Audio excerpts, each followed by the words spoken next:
Sveiki visi ir sveiki sugrįžę į mano kanalą. Šiandien mes iškelsime aukštyn ir pažvelgsime į Chrome OS Flex. Naujas sprendimas senų kompiuterių savininkams.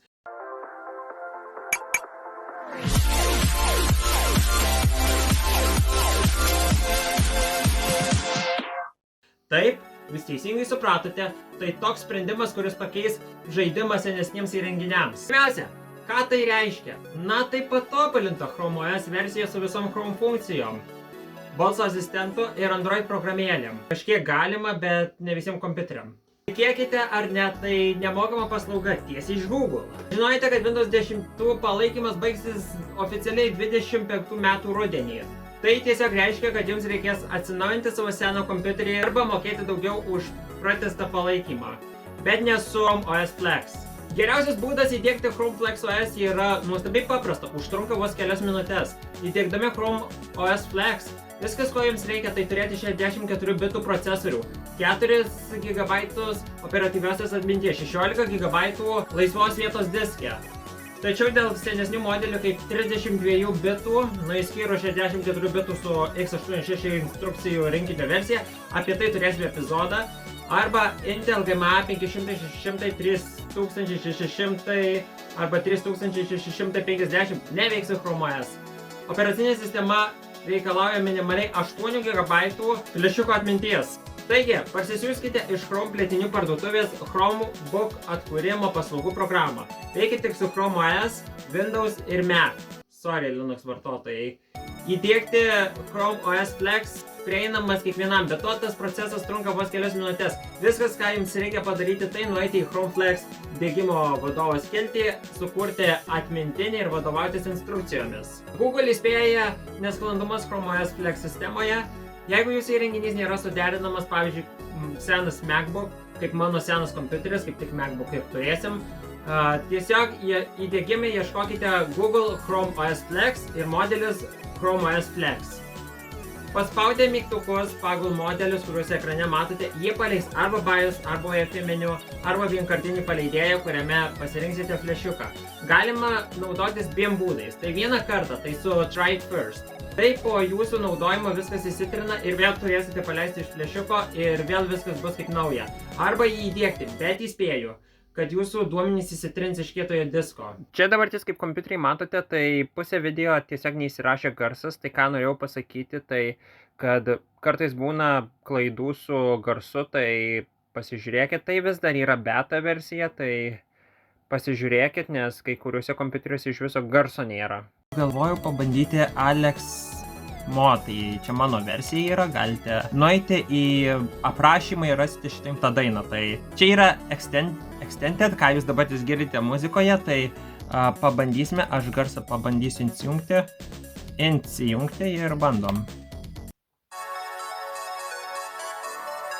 Jo, čia biškai yra problemų.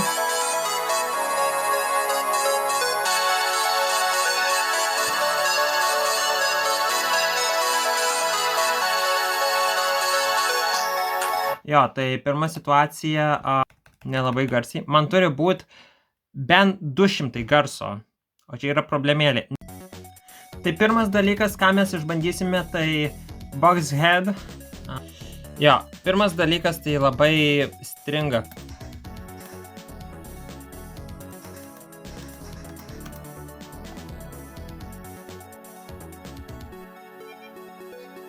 Šitą pabandysim.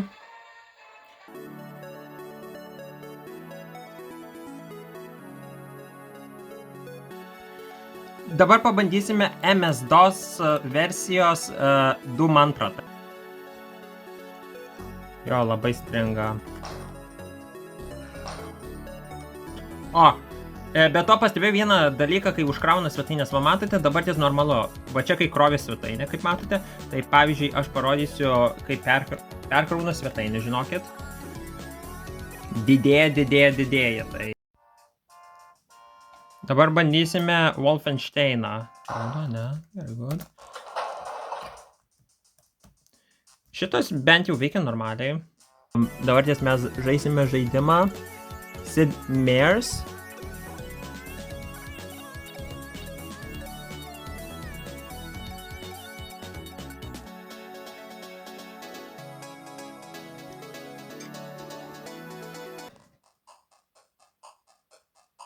Pastebėjau, kad kai paleidžia Commodore 64 žaidimą, procesas būna virš 80-90%. Travel the trail.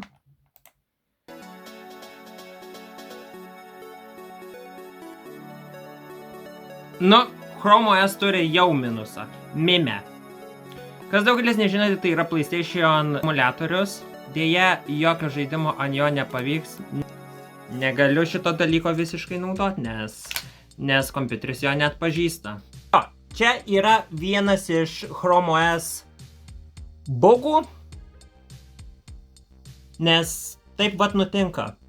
Ir kartais jisai neįsijungia, o kartais ir įsijungia, va tai būna. Nes procesas būna virš 100%.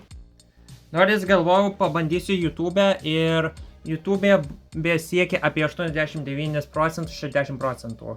Taigi, jei esate seno kompiuterio naudotojas ir norite jam suteikti antrą gyvenimą arba tiesiog norite išbandyti naujo ir įdomaus Chrome OS Flex, praplės jūsų galimybės, tai verta išbandyti.